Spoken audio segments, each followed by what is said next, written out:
canção maravilhosa. Recebi de presente de um grande amigo meu, irmão Antônio José. Grande compositor aqui em Salvador, Bahia. Canção inspirada que ele recebeu da Nossa Senhora.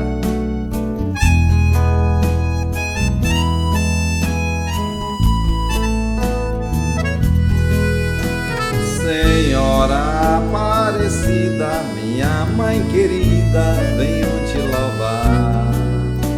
Também pedi sua bênção, perdão pelas ofensas que fiz praticar. Ó Mãe de tudo e de todos, livrai o teu povo do mal e da tentação. Tire a ganância dos homens, do pobre e a fome, dai a vossa proteção. Ó Mãe querida, Senhora Aparecida, faz-me sempre obediente, eterno paciente, a tua voz escutar. Ó Mãe querida, Senhora Aparecida, com divino manto e recebe meu canto para te louvar.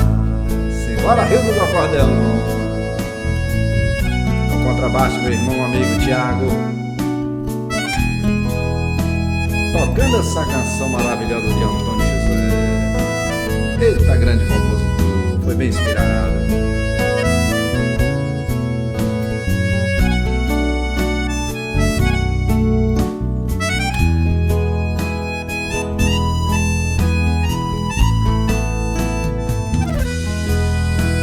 Senhora Aparecida, minha mãe querida, venho te louvar. Também pedi tua bênção, perdão pelas ofensas que fiz praticar. Ó Mãe de tudo e de todos, livrai o teu povo do mal e da tentação. Tire a ganância dos homens, do pobre e a fome, dai a vossa proteção. Ó Mãe querida, Senhora Aparecida, faz-me sempre obediente, eterno paciente, a tua voz escutar. Ó Mãe querida, Senhora Aparecida, cubra com divino manto e recebe meu canto para te louvar. Grande presente, Antônio José. Você foi bem inspirado, meu irmão.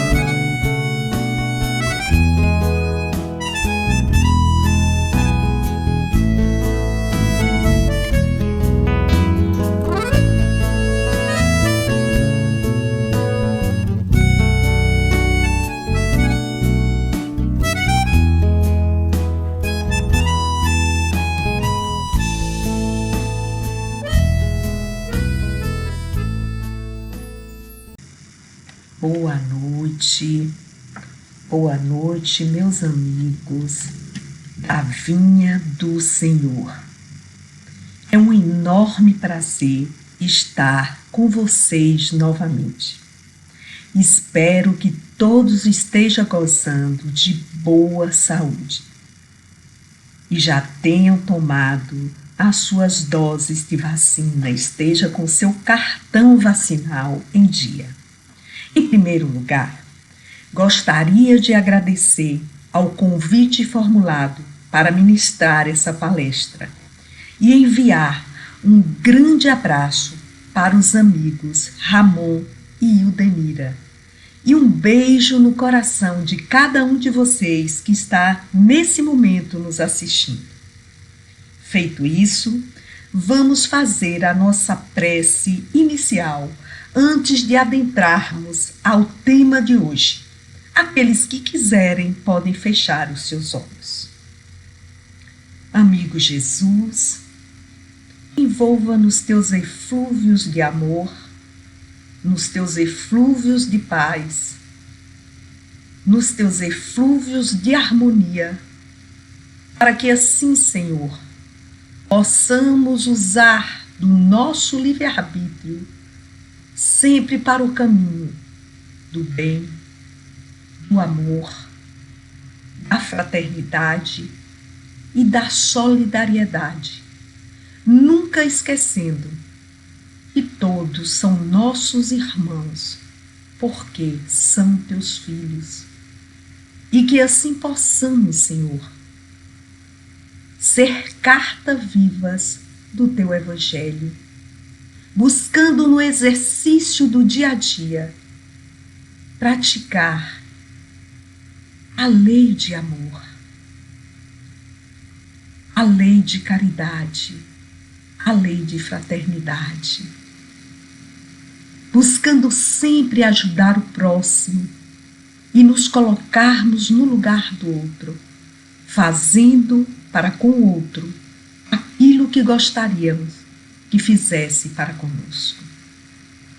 Envolva-nos, Senhor, em teus eflúvios de amor, nos inspirando e nos intuindo para que essa palestra flua e que possamos usufruir de todas essas benesses espirituais.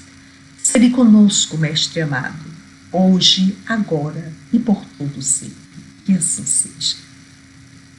Bem, meus amigos, hoje vamos falar sobre o capítulo 11 do Evangelho segundo o Espiritismo.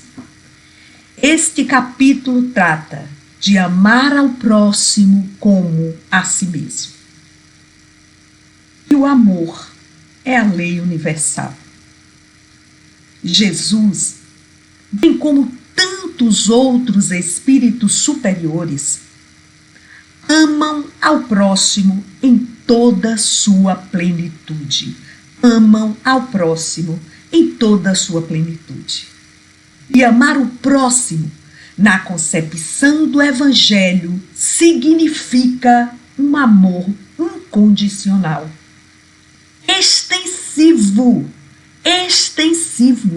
a todos os seres humanos, mas não apenas, também extensivo aos demais animais, mas não basta. Em última análise, extensivo a todos os que têm vida. Extensivo a todos os que têm vida. Se a todos os que têm vida, não deveríamos incluir aí o próprio planeta Terra? O que vocês acham? Claro que sim, claro que sim. Pois, segundo a hipótese de Gaia, Gaia é o nome da deusa grega que simbolizava a Terra viva.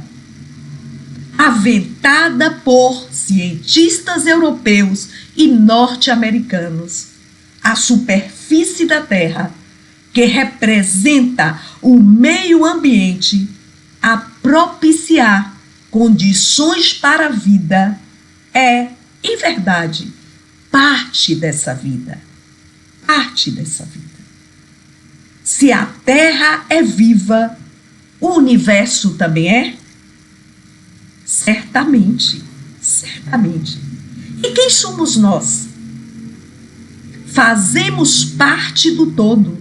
Somos integrantes do universo.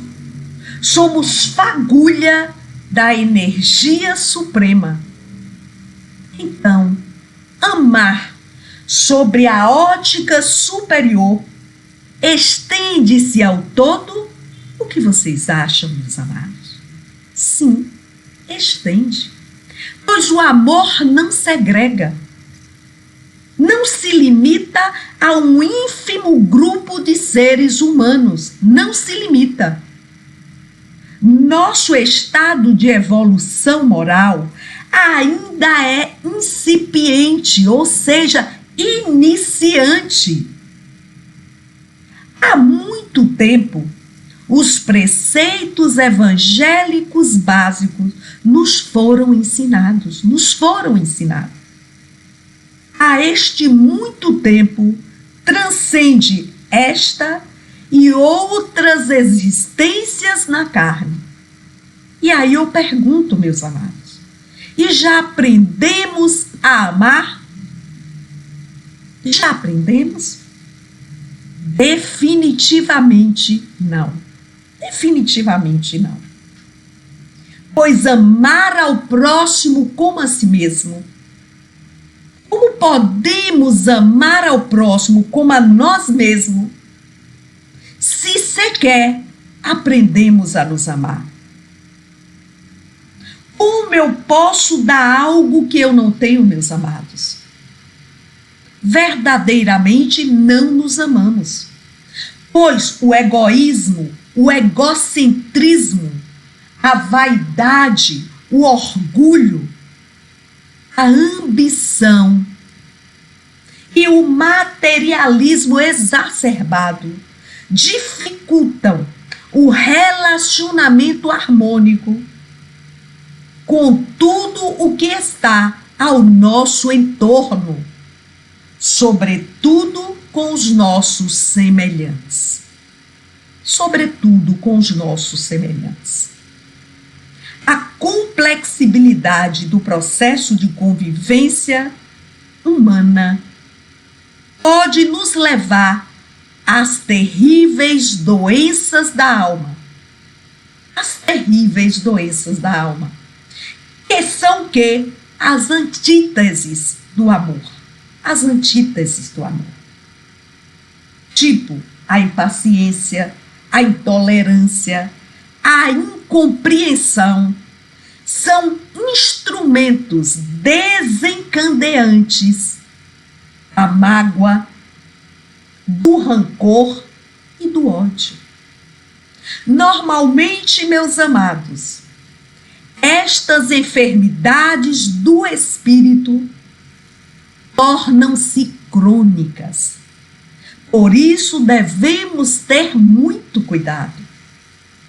Costumamos nos magoar com extrema facilidade por questões fúteis, bobas, por questiúnculas, por questões mínimas. E assim permanecemos com essa mágoa por um longo tempo. Muitas vezes por mais de uma encarnação. A mágoa, meus amados, quando não superada, pode transformar-se em rancor e ódio. Que são processos extremamente lesivos ao perispírito, com repercussões negativas ao ser em seu todo. Representa aí a gênese dos processos obsessivos. André Luiz citou uma célebre frase de William Shakespeare: guardar mágoa é como tomar um veneno e esperar que a outra pessoa morra. Vou repetir, meus amados. Guardar mágoa é como tomar um veneno e esperar que a outra pessoa morra. Ou seja, os efeitos da mágoa, os efeitos do rancor e do ódio que sentimos não atinge ninguém mais além de nós mesmos. Então tenhamos cuidado. É fundamental que procuremos nos conscientizar que cada indivíduo é composto por uma estrutura complexa. Cada indivíduo é composto por uma estrutura complexa, a qual o corpo físico é apenas um um dos componentes. As demais dimensões do ser, corpo etérico, perispírito, corpo mental e cordões fluídicos, apresentam estruturas sutis que transcendem a matéria densa ao alcance de nossos sentidos. Não há dicotomia entre estas dimensões, meus amados, ou seja, interrelacionam-se estreitamente. Dessa forma, os pensamentos e atitudes refletem-se em todas as dimensões, alterando assim o padrão vibracional da energia para melhor ou para pior, conforme a nossa sintonia mental. E aí tem um ditado que diz assim: diga com quem tu andas, que eu digo quem tu és. Aí a gente pode traduzir para este ditado: diga o que tu pensas, que eu direi com quem andas. Porque os nossos pensamentos, nós escolhemos as nossas companhias desencarnadas. Então, se eu vibro um padrão vibratório superior, eu vou ter companhias desencarnadas condizentes com esse padrão, que são entidades benfazejas, que virá para o meu campo ajudar, proporcionar com que eu amplie a minha consciência para ajudar ao próximo.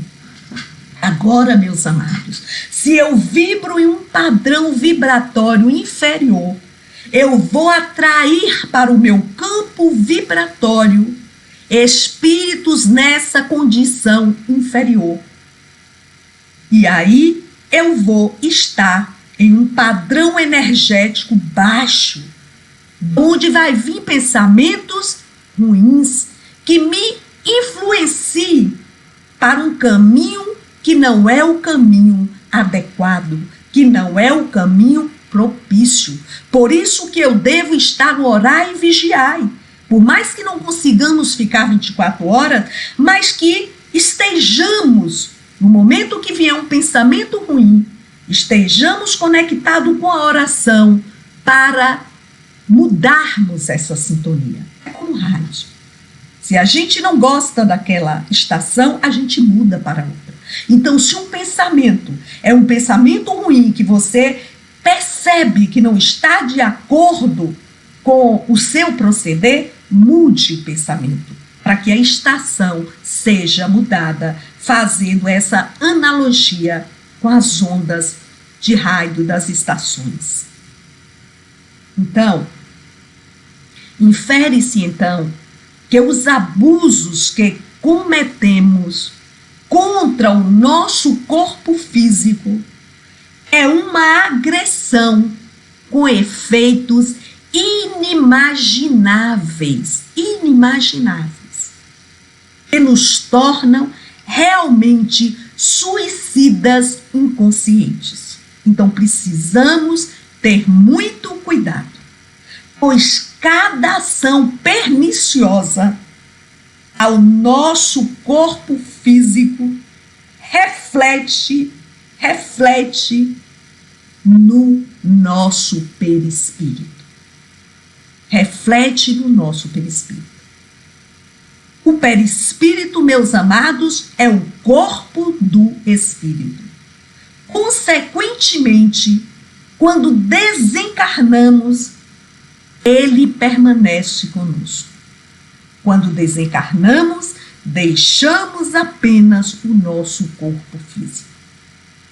É importante que saibamos que, para cada célula do corpo físico, há uma correspondente no corpo perispiritual. Ou seja, há uma correspondente no perispírito. No perispírito, daríamos o nome de moléculas. Portanto, cada célula lesionada em nosso corpo físico implica-se em lesão de sua correspondente no corpo perispiritual. Ao desencarnar, o problema cessa apenas no corpo físico que deixamos para trás, mas não em nós mesmos. Enquanto não superarmos, prestem atenção, meus alunos, enquanto não superarmos aquilo que nossa própria mente criou, persistirá a lesão perispiritual ou persistirão as lesões perispirituais. E poderá incorrer na transferência do problema para o corpo físico no processo reencarnatório. Ou seja, se a gente não se curar, a gente transfere para nosso perispírito que quando formarmos outro corpo físico para o reencarne, essas lesões passarão. Então, é necessário termos muito cuidado e muita responsabilidade. Isso significa que, nessa existência, além de tudo, estamos preparando as características básicas do corpo que teremos na próxima volta à carne. Vou repetir, meus amados. Isso significa que nessa existência, além de tudo, estamos preparando as características básicas do corpo que teremos na próxima volta à carne. Então, meus amados, é muita responsabilidade conosco mesmo. É muita responsabilidade. Erram, portanto, aqueles que frequentemente tentam justificar suas imprudências afirmando o seguinte: se não me cuidar, morro. Se me cuidar, morro da mesma forma. Então vou aproveitar a vida. A triste concepção que temos sobre o aproveitar a vida reveste-se de total ilusão, meus amados. Este pensamento, disseminado pela humanidade, decorre da ignorância acerca do que é a vida. Decorre da ignorância acerca do que é a vida. A verdadeira e eterna vida espiritual, estejamos encarnados ou desencarnados. Ignoramos quem somos, de onde viemos, o que estamos fazendo aqui e para onde iremos. Ou seja, é necessário estarmos conscientes no nosso processo reencarnatório, para que assim possamos usufruir desse processo de uma forma digna, de uma forma útil, para não deixarmos passar essa reencarnação e depois ficarmos a lamentar.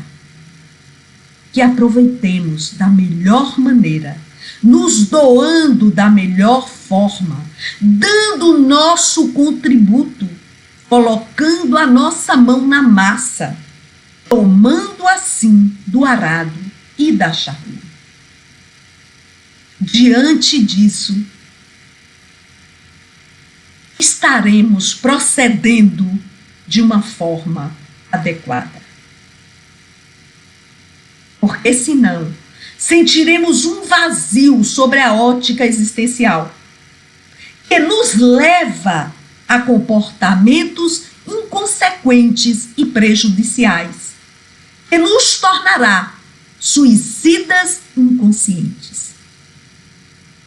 Ou seja, na prática, precisamos dormir melhor, entre 7 a 8 horas por noite. Precisamos nos conscientizarmos de ingerirmos dietas balanceadas e saudáveis. Dietas balanceadas e saudáveis, evitando-se todo e qualquer tipo de excesso, porque os excessos são prejudiciais. Trabalhar paulatinamente a mente, no sentido de abolir a ingestão de todas as drogas.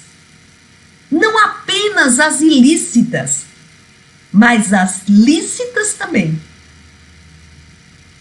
Abandonar o sedentarismo. É necessário. Nós somos uma máquina perfeita e precisamos colocar essa máquina, meus amados, em movimento. E para isso, precisamos deixar de ser sedentários.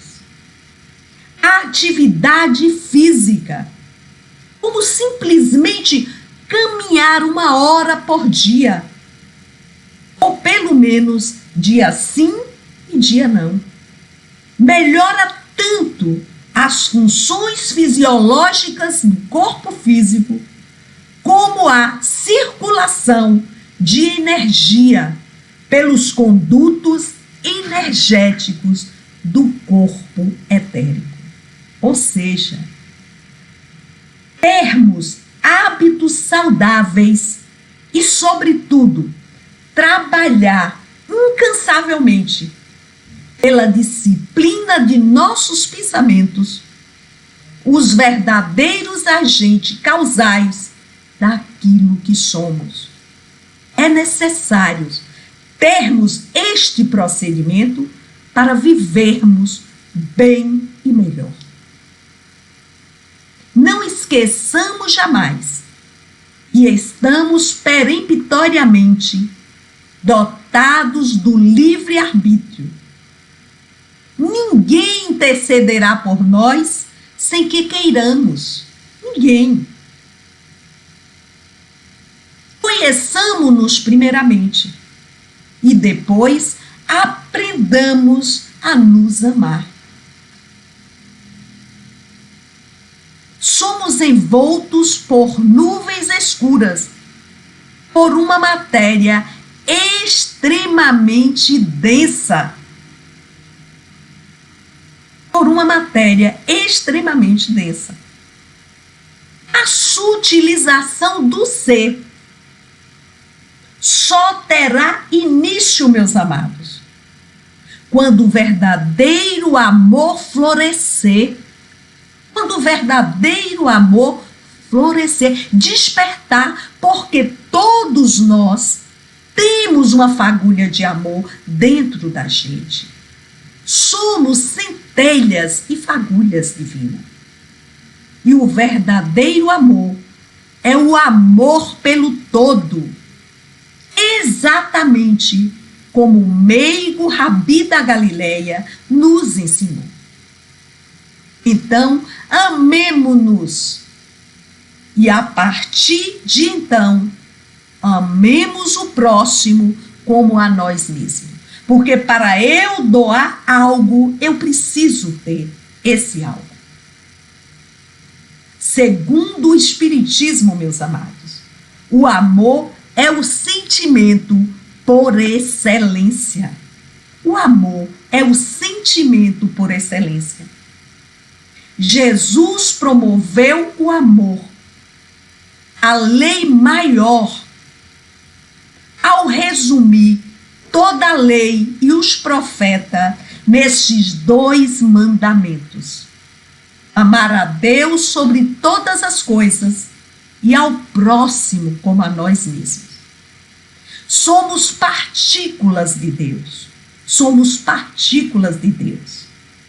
Então, Amar a Deus é deixar que Ele se manifeste através de nós. Vou repetir. Amar a Deus é deixar que Ele se manifeste através de nós. Quando isso acontece, meus amados, sentimos o máximo de amor à vida. Nos amamos muito, amando a Deus. Quando amamos a Deus de todo o nosso coração, amamos a nós mesmos. Quando amamos a Deus de todo o nosso coração, amamos a nós mesmos. Pois amar e gostar são coisas diferentes. São coisas diferentes. Para amar ao próximo como a nós mesmos, e para que esse amor seja considerável, é preciso que nos amemos. Quer dizer, esses 2 mandamentos, os mais importantes de todos, o resumo de todo o ensinamento cristão, manda que você ame a você. Muito, mas muito. Algum purista pode achar isso uma heresia. Por quê?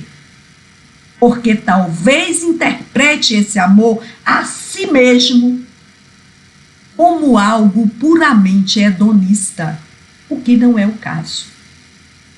O que não é o caso. Quando você sente que ama a Deus? Quando? Não é quando você acaba de dar o melhor de si em prol de uma causa digna? Não é quando você valoriza as pequenas e grandes coisas da obra do Criador, que outras tantas vezes passam despercebidas? Não é quando você ama, simplesmente ama? E amar, meus amados, só é possível quando se ama a si. O tamanho do amor que se tem para oferecer é o tamanho do amor que temos. Ninguém pode dar, repito, o que não tem. Ninguém pode dar o que não tem. Deus é dentro de nós. Deus é dentro de nós. E nos deu o livre-arbítrio para que tenhamos o poder de decisão. Para que tenhamos o poder de decisão.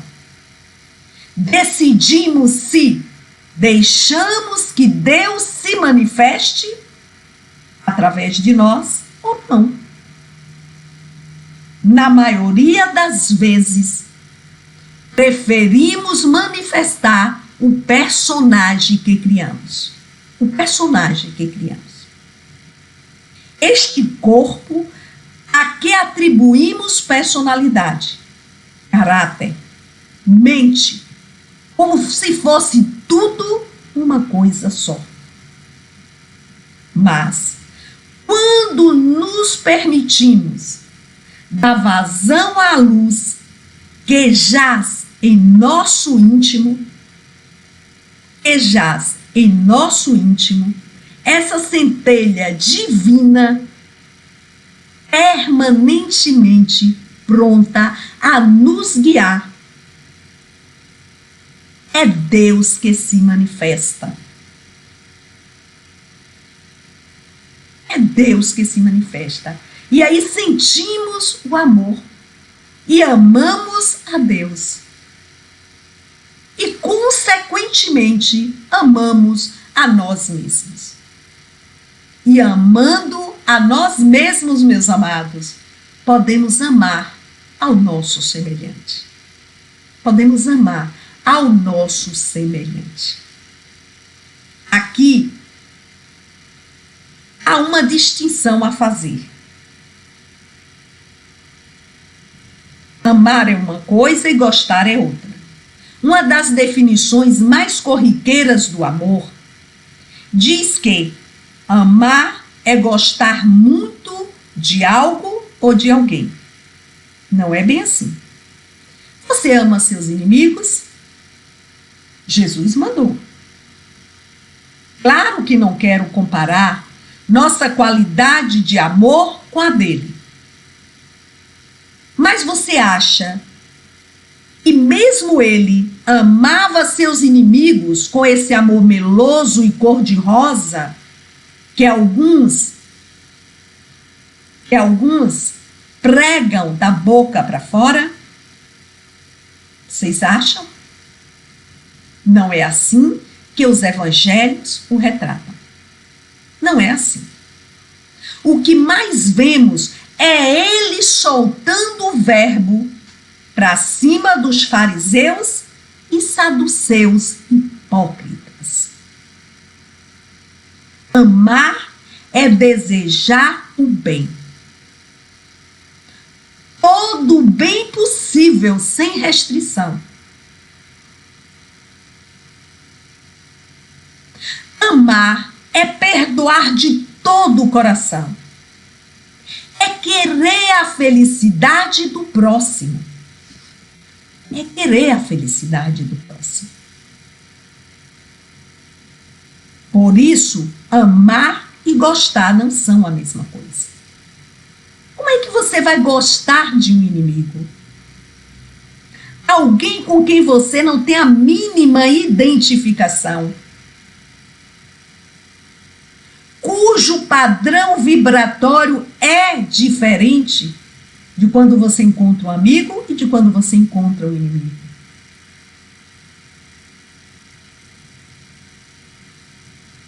Com quem você não concorda acerca de nenhum ponto de vista.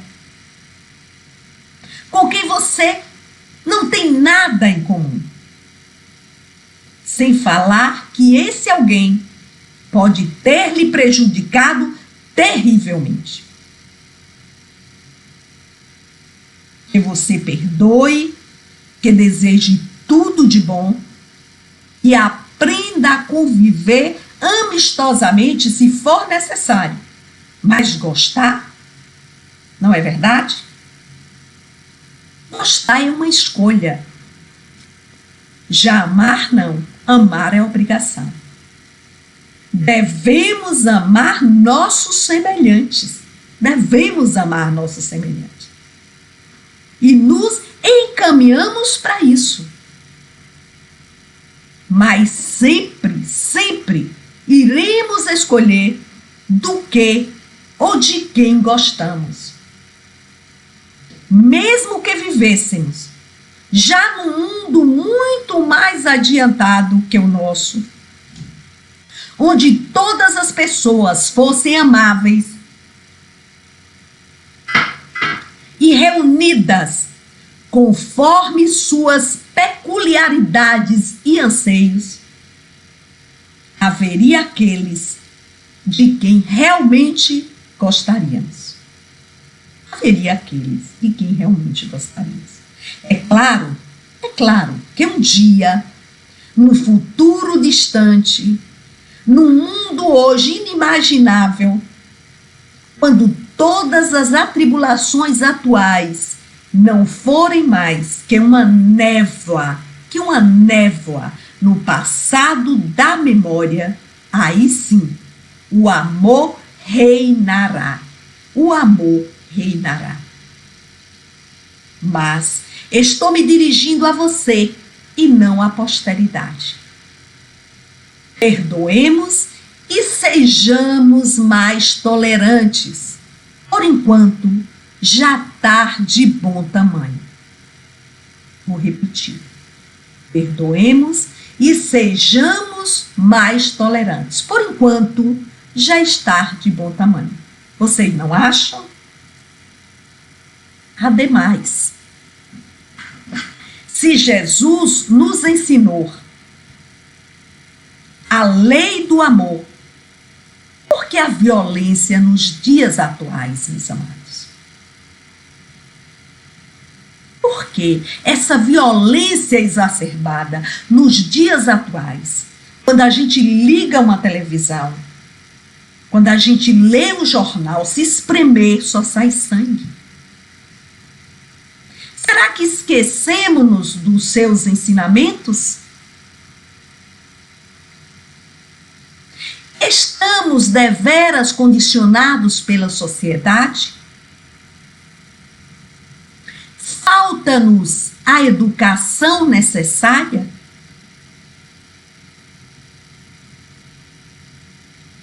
Relacionamos alguns pensamentos que podem auxiliar a refrescar a nossa memória no tempo, meus amados. Vejamos, o ato de criação bíblico é um ato de violência, pois não houve perdão por parte de Deus para com Adão e Eva. Está na Bíblia isso. A lei de Talião da antiguidade. O que é que essa lei rezava? Olho por olho, dente por dente. Engel concebeu toda a história como uma luta de contrários.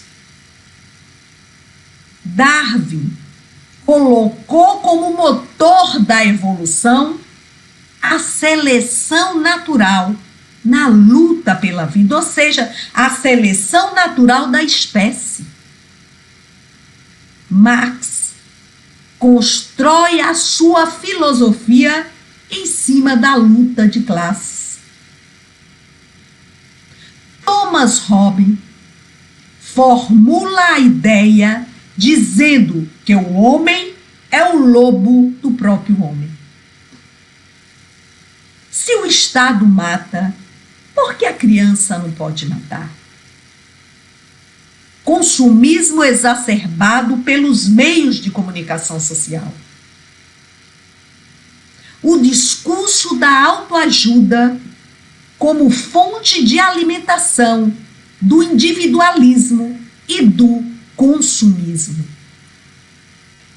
Meus amados, são alguns dos fatores condicionantes de nossa maneira de pensar, como também de agir violentamente, contrariando assim os ensinos do Cristo. Mas onde está a fonte, a raiz da violência? O que vocês me dizem? Onde está a fonte e a raiz da violência? Está dentro de cada um de nós. Dentro de cada um de nós. Se não fôssemos violentos, meus amados, o mundo não seria? Se não fôssemos violentos, o mundo não seria? É possível que esteja faltando a aplicação dos preceitos morais do Cristo. A prática do amor ao próximo pode ser vista em função da obediência aos ensinamentos de Jesus, de nos tornarmos cartas vivas do Evangelho de Jesus. Nesse sentido, quando perdoamos não 7, mas 70 vezes 7 vezes a ofensa recebida, quando aguardamos até o dia seguinte para querelar com o nosso vizinho, quando exercitamos a nossa paciência diante das mais ásperas dificuldades, quando procuramos dar o exemplo, quando respeitamos a liberdade alheia, quando fazemos todos os esforços para não nos omitirmos, aí sim, estaremos nos exercitando no amor ao próximo. Sempre buscando nos colocar no lugar do outro. Sempre tendo compaixão para com o outro. Quando o outro nos atinge de uma maneira violenta, por que a gente tem que retrucar na mesma moeda? Por que não pensamos? Esse meu irmão deve estar vivendo uma problemática. Por que não colocamos o óculos do espírito imortal e consigamos ver para além dessa vida?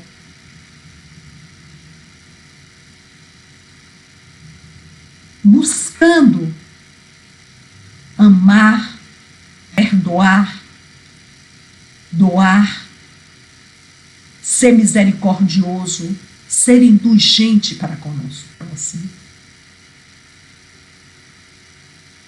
O contexto de amar ao próximo como a si mesmo, o contexto em que essa frase foi proferida, é do Novo Testamento.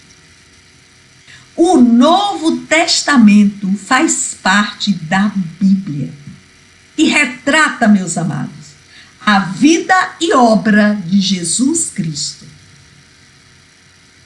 Jesus Cristo, quando esteve encarnado, viveu em lugares administrados pelos governadores romanos, que impunham o seu poder de forma arbitrária, sobrecarregando assim os habitantes da Palestina e demais regiões. Portanto, a pregação evangélica de Jesus não tinha outro senão o caráter de libertação desse jugo. Meu jugo é suave e meu fardo é leve, asseverou Jesus. Portanto, a frase lapidar, dá a César o que é de César e a Deus o que é de Deus, caracteriza bem esse momento histórico. Se o povo da Palestina era obrigado a pagar o imposto, deveria fazê-lo, porém jamais se esquecendo de reverenciar a Deus. O texto evangélico diz o seguinte: os fariseus, tendo sabido que ele tinha feito calar a boca dos saduceus, reuniram-se, e um deles, que era doutor da lei, veio-lhe fazer esta pergunta para o tentar: Mestre, qual é o maior mandamento da lei? Jesus lhes respondeu: amai ao Senhor vosso Deus de todo o vosso coração, de toda a vossa alma e de todo o vosso espírito. É o primeiro e o maior mandamento. E eis o segundo, que é semelhante àquele: amarei o vosso próximo como a vós mesmo. Toda a lei e os profetas estão contidos nesses dois mandamentos. Mateus, versículo 22, 34 a 40.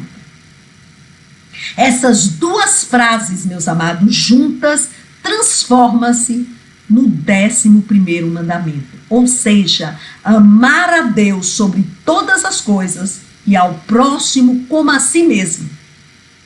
É que resume toda a doutrina de Jesus. Toda a doutrina de Jesus. Portanto, meus amados, amar ao próximo como a si mesmo é um trabalho árduo.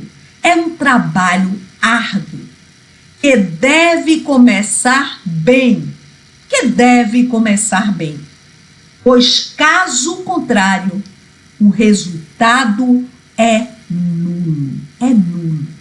Muitas vezes implica num sacrifício total da liberdade humana, coisa que nem sempre estamos dispostos a praticar.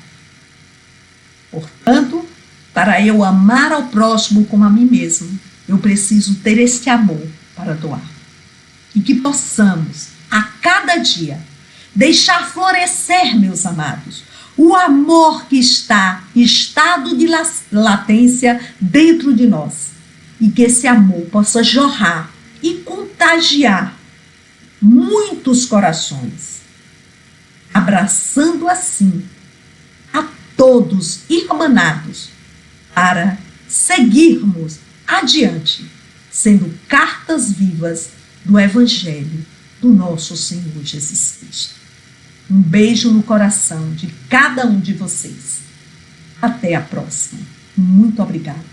Fiquem com Deus.